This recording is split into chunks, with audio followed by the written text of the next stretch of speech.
Elle est qualifiée de pauvre nana par l'autoritaire président bélarusse Alexandre Loukachenko.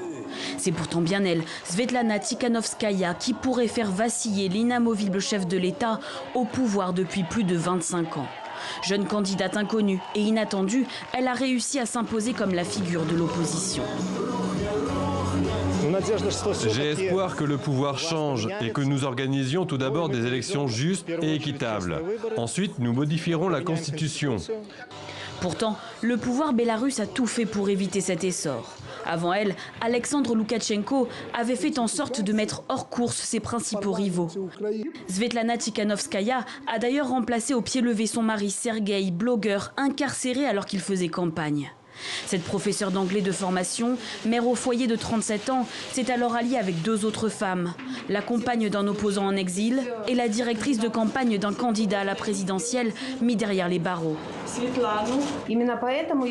Je continue à aller de l'avant malgré toutes les tentatives pour me briser.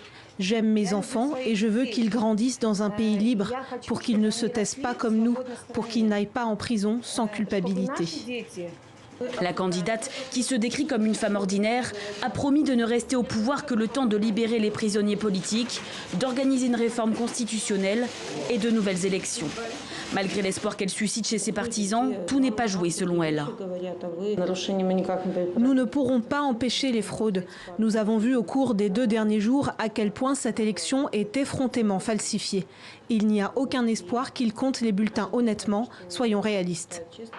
Une crainte d'autant plus grande que le nombre d'observateurs indépendants a été réduit au minimum pour cette élection. Le président Loukachenko a par ailleurs laissé entendre qu'il n'hésiterait pas à disperser toute manifestation de détracteurs du pouvoir.